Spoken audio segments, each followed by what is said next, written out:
शांति नगर में केशव सबसे गरीब आदमी था। वो अपनी पत्नी गीता के साथ रहता था। आज फिर इतनी जल्दी काम पर जा रहे हो? हाँ गीता, अभी मजदूरी अच्छी चल रही है तो फुर्सत ही नहीं है। अगर बरसात शुरू हो गई तो कोई काम नहीं मिलेगा। केशव मजदूरी पर चला जाता है।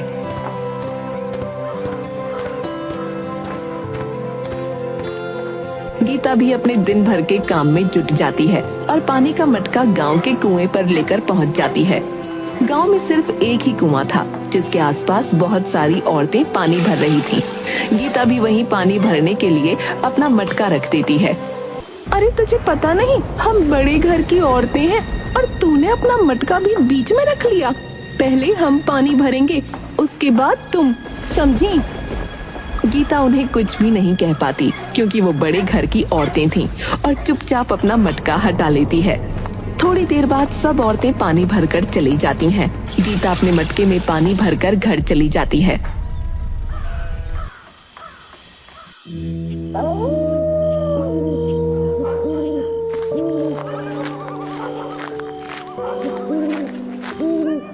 गीता, अब क्या हुआ?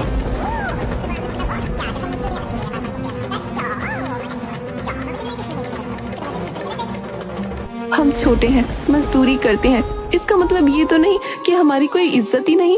ये बड़े घर के लोग अपने आप को पता नहीं क्या समझते हैं। अरे गीता, तुम क्यों उनके मुंह लगती हो? तुम्हें तो गोपी भाभी की आदत पता ही है। तुम थोड़ी देर बाद पानी भर लिया करो। क्यों परेशान होती हो इतनी छोटी छोटी बातों के लिए? बताओ।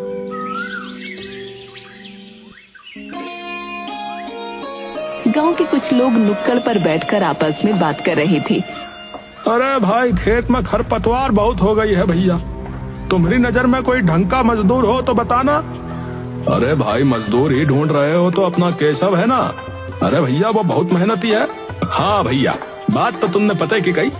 केशव हमारे गांव में जो है सबसे ज्यादा मेहनती और ईमानदार मजदूर है भैया। हाँ, लेकिन एक बात बताओ भाई, इतना मेहनत होने के बाद भी जो है वो इतना गरीब कैसे है? अरे भाई, नियति का खेल है, वो ऊपर वाला ही जाने भैया। केशव ऐसे ही हर रोज मजदूरी करने जाता है।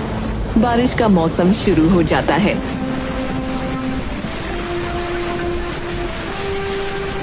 अरे आज तो कितनी तेज बारिश हो रही है, जैसे आज के बाद कभी बारिश ही नहीं होगी। इतना आंधी तूफान भी चल रहा है, मुझे तो डर है कि हमारे घर की छत ना उड़ जाए। केशव और गीता दोनों खाना खाने के लिए बैठते ही हैं कि उनकी थाली में ऊपर से पानी टपकने लगता है। दोनों ऊपर देखते हैं। अब क्या करेंगे? ऐसे तो घर का सारा सामान गीला हो जाएगा। हाँ, सो तो है। एक काम क्यों नहीं करते, तुम जाकर अपने दोस्त गोविंद से मदद क्यों नहीं मांगते? वैसे भी उनका घर तो कितना बड़ा है, अगर हमारा थोड़ा सामान रख ले तो उनकी बड़ी मेहरबानी हो जाएगी। लेकिन वो हमें बिल्कुल पसंद नहीं करती। हाँ वो तो है, लेकिन गोविंद भैया वो मन के बहुत साफ हैं। एक बार पूछने में हर्ज ही क्या है। गीता के कहने पर केशव गोविंद के यहाँ जाता है। दूसरी तरफ, आहा, कितना अच्छा मौसम है। आज का बारिश होने की वजह से गर्मी की राहत मिली है। कितनी ठंडी ठंडी हवा चल रही है। हाँ हाँ, भाग्यवान सो तो है। आज तो गर्मा गर्म पकौड़े खाने का मन कर रहा है। हाँ, क्यों नहीं। मैं अभी महाराज जी से बोलकर पकौड़े बनवाती हूँ। और अंदर चली जाती है।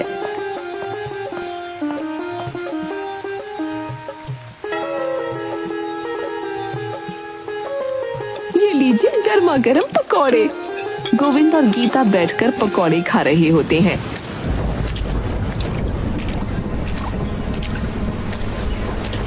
अरे, ये आपका दोस्त इतनी बारिश में कहाँ जा रहा है? पता नहीं गोपी, मुझे तो बहुत दया आती है इस बेचारे पर। अब एक समय था जब इनका घराना गांव में सबसे ज्यादा अमीर हुआ करता था, लेकिन अब देखो किस्मत का खेल।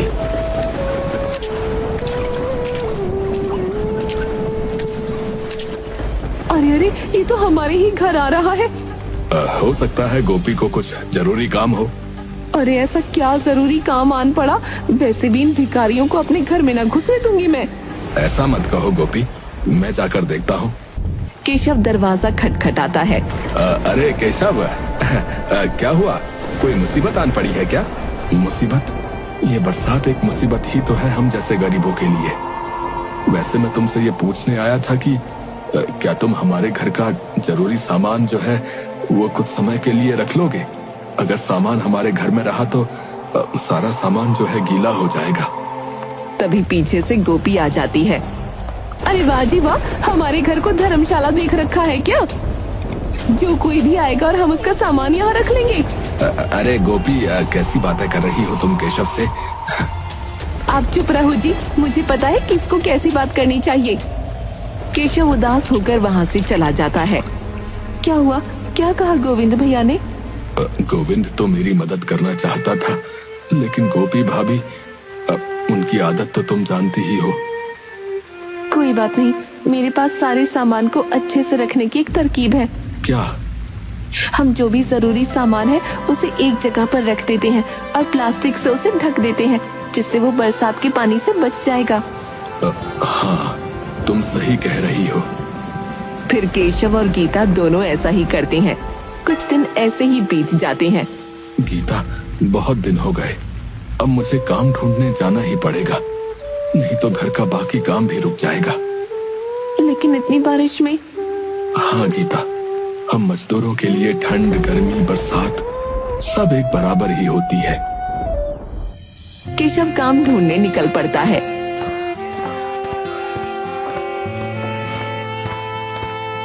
अरे भाई साहब, आपके यहाँ कोई काम है? अरे नहीं नहीं भैया, इतनी बरसात में मैं तुम्हें क्या काम दूंगा। अभी कोई काम नहीं है, जब आएगा तब मैं बता दूंगा, ठीक है? केशव गांव में हर जगह काम ढूंढने के लिए भटक रहा था। तभी उसकी नजर गांव के चौक पर पड़ती है। अरे भैया, ये चौक मैदान में आज इतनी हलचल क्यों है? अरे तुम्हें नहीं पता, 15 दिन बाद शहर के कुछ लोग यहाँ आनंद मेला लगाने वाले। बहुत बड़ा मेला होने वाला है, यहाँ दूर दूर से गांव और शहर के लोग आएंगे भाई। तो भाई साहब, क्या मुझे यहाँ कुछ काम मिल सकता है? काम? अरे भैया, काम क्यों नहीं मिलेगा?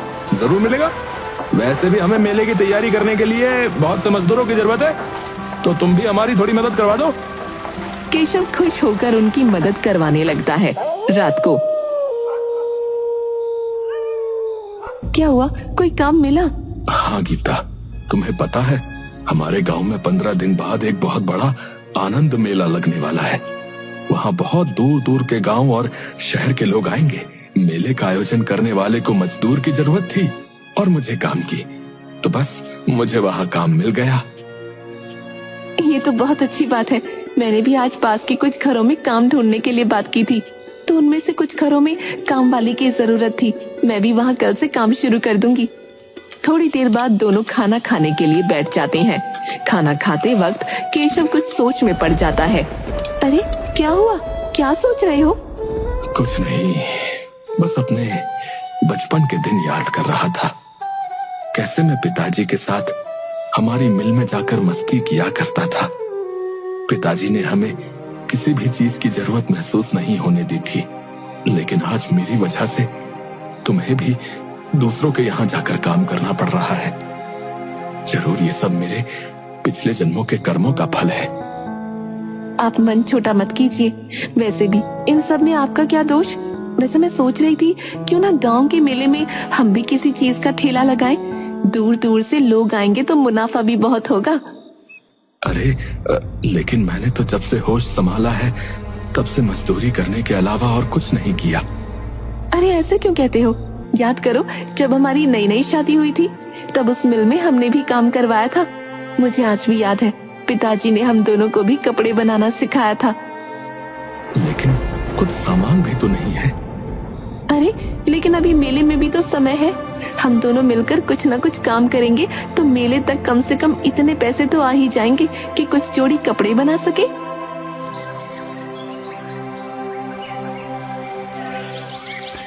अगले दिन केशव फिर से मेले में काम करने के लिए पहुंच जाता है।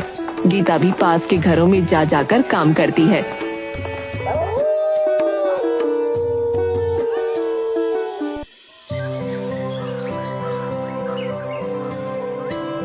देखिए जी, मैंने 7 दिनों में 800 रुपए कमा लिए हैं।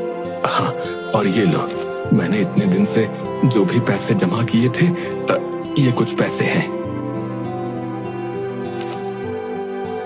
इन पैसों से कम हम थोड़ा सा काम तो शुरू ही कर सकते हैं। आप बस थोड़ी सी देर यहाँ रुकिए, मैं अभी आपको कुछ दिखाती हूँ।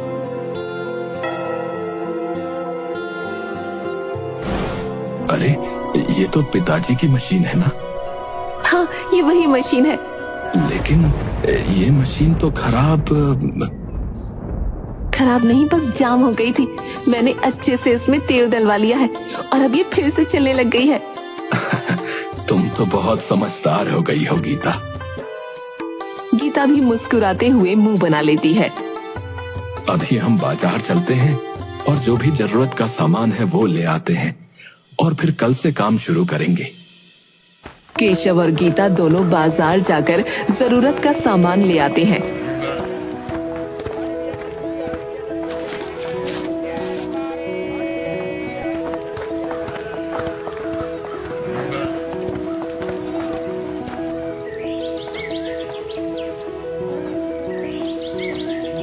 अगले दिन गीता मशीन पर स्वास्तिक बनाकर उसकी पूजा करती है और दोनों अपने पिता का आशीर्वाद लेकर काम शुरू कर देते हैं। थोड़ी देर में देखिए, सही तो बना है ना? हाँ गीता, ये तो बिल्कुल वैसा ही बना है जैसा पिताजी बनाया करते थे। गीता और केशव पूरे दिन भर में बहुत से कपड़े बनाते हैं। गीता, मैंने इन सभी बर्तनों में रंग घोल दिए हैं। अब तुम मुझे बता दो कितने कपड़े कौन से रंग में रंगने हैं। केशव और गीता दोनों मिलकर उन कपड़ों में रंग कर देते हैं। अगले दिन इन कपड़ों में रंग होने के बाद एक नई ही जान आ गई है। अब हम बिल्कुल वैसे ही कपड़े बनाएंगे जैसे पिताजी बनाया करते थे। हाँ गीता, उनके कपड़ों की तो बात ही कुछ अलग थी। गीता अपने हाथों से कुछ कपड़ों पर मोर तो कुछ कपड़ों पर तोता, कुछ पर फूल बना देती है और ऐसे ही करते करते वो सभी कपड़े तैयार कर देती है। अरे गीता, तुमने कितने समय पहले ये सब काम सीखा था और आज कपड़ों को बिल्कुल वैसे ही तैयार कर दिया जैसे पिताजी ने सिखाया था। अब बातें बनाना छोड़िए, इन सारे कपड़ों की घड़ी करवा लीजिए। परसों मेले में भी तो ले जाने हैं। हाँ हाँ श्रीमती जी, आपका हुक्म सर आंखों पर। गीता और केशव दोनों उन कपड़ों को अच्छे से घड़ी करके एक झोले में भरकर रख देते हैं। मेले वाले दिन दोनों बोरी भर के चौक मैदान की तरफ जाने लगते हैं।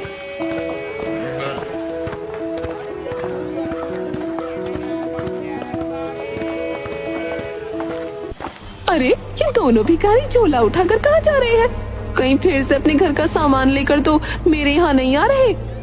थोड़ी देर तक गोपी उन पर नजर टिकाए रखती है। देखते ही देखते वो दोनों आगे निकल जाते हैं।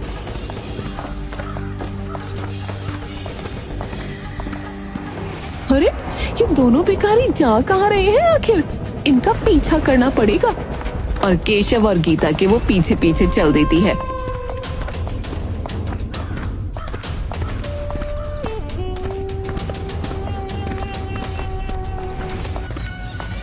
वैसे ये दोनों क्या लेकर जा रहे हैं?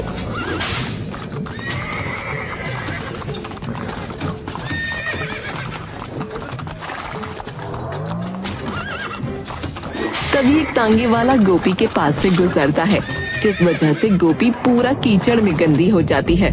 अरे नास पीटे, तुझे इतनी बड़ी औरत न दिखती? कहाँ गए? कहाँ चले गए वो दोनों? और इधर उधर देखने लगती है। इधर केशव और गीता दोनों एक जगह पर अपनी दुकान लगा लेते हैं। अरे देखिए, ये साड़ी कितनी सुंदर है और कितनी नई डिजाइन की है। हाँ, ये तो बहुत सुंदर है और तुम पर बहुत जचेगी भाई। हाँ भाभी जी, ये साड़ी आप पर बहुत जचेगी। ये मात्र 500 रुपए की है।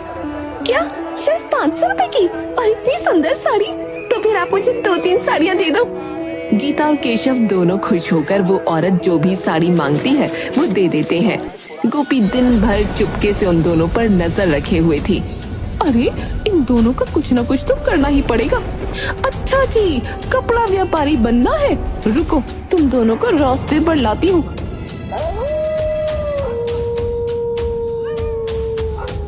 रात को केशव और गीता दोनों घर के लिए निकल जाते हैं।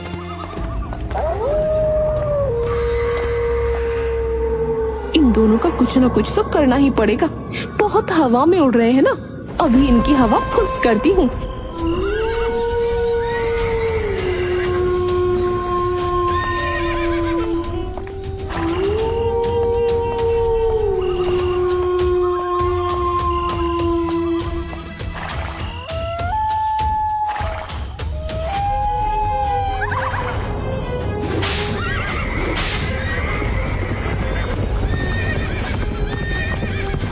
अरे मैया, हाय मेरी कमर।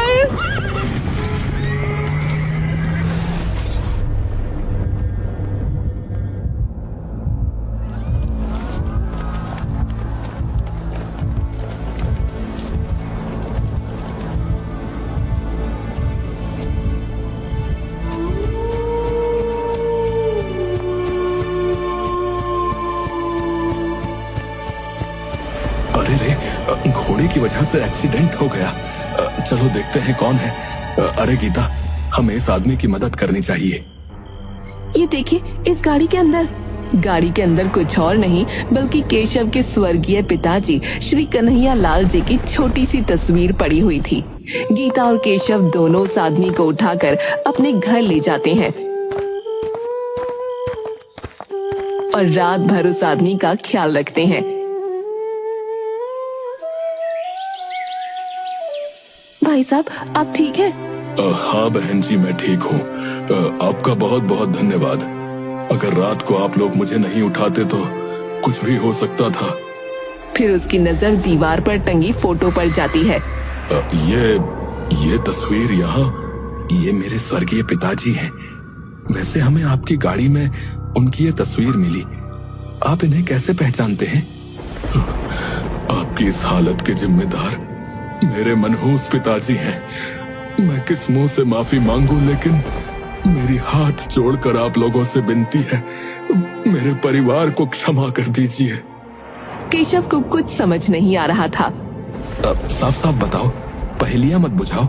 मेरे पिताजी आपके पिताजी की मिल में ही काम करते थे, लेकिन जलन के कारण उन्होंने और उनके एक मित्र ने फैक्ट्री में आग लगवा दी और मिल पर पहले से ही 10 लाख का कर्जा था, जिसकी वजह से आपके पिताजी की सारी जमीन और घर सब कुछ बिक गया और आपके पिताजी को यहाँ आना पड़ा।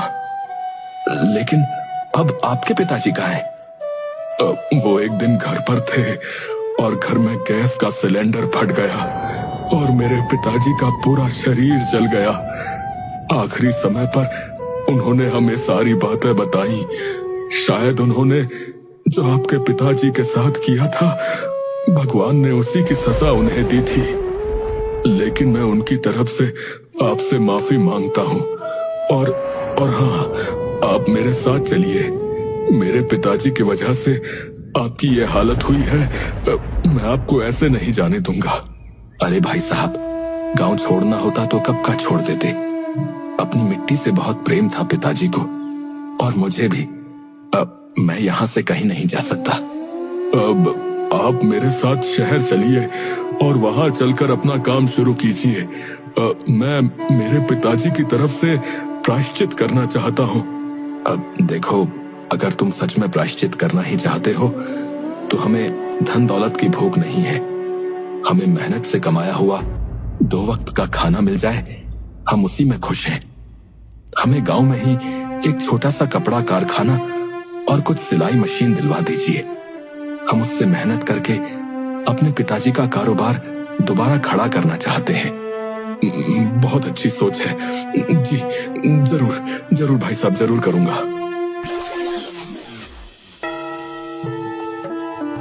उसके बाद उस आदमी ने ठीक वैसा ही किया जैसा केशव ने उसे कहा था।